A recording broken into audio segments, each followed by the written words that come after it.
Many of you have been through these science classes. I'm sure you opened up frogs and cockroaches, did you?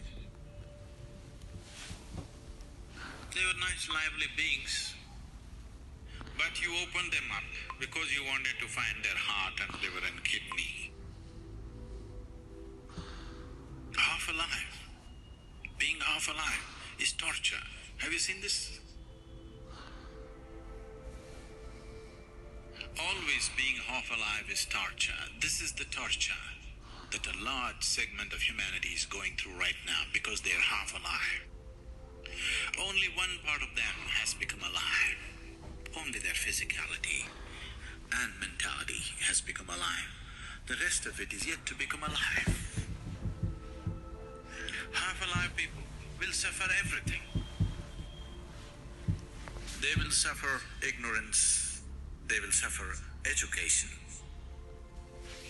they will suffer poverty, they will suffer affluence, they will suffer being alone, they will suffer being in a relationship. If they are not married, they suffer. If they're married, if they don't have children, they suffer that. No children, what are you suffering? But that also they suffer. Just show me one thing that human beings are not suffering right now. Just show me one aspect of life that human beings are not suffering right now. They're suffering just about anything. Not just life.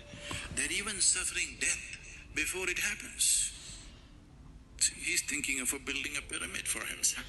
That which is and that which is not, everything they suffer. This is not. You are not suffering loneliness, you are not suffering company, you are not suffering money, you are not suffering poverty. What you're suffering is, you are half alive. You're desperately trying to make yourself fully alive through money, through drink, through sex, through going on a trek, coming to the ashram. In so many ways, you're somehow trying to make yourself fully alive, which is yet to happen fully. Here and there you feel a burst of aliveness, but again it ebbs down.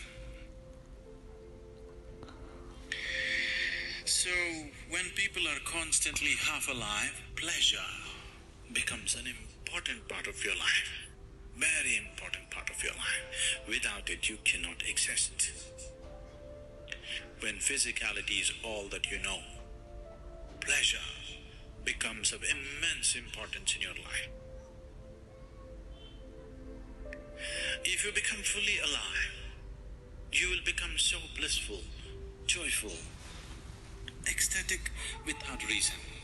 Bursts of ecstasy within you without any reason. It's almost embarrassing.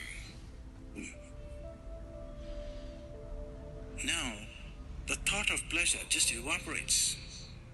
When you're fully alive, pleasure disappears.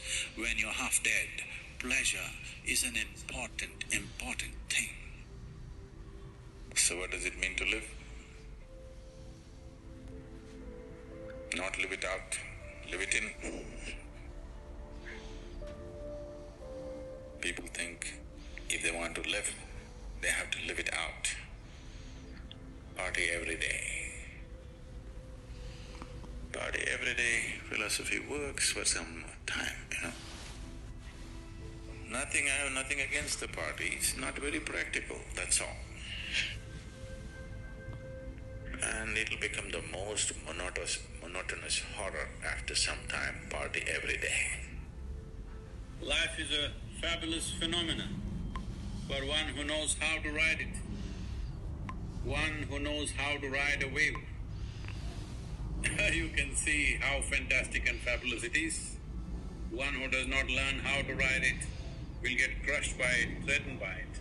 If you do the right amount of work with yourself, you can ride any wave of life, in whichever form it comes.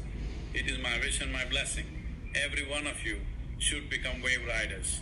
Whatever life throws at you, you should be able to ride it and know the joy of living, because this is a limited amount of time.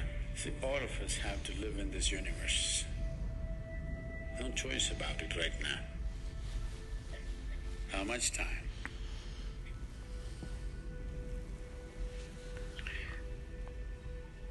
Education is of value to do certain things.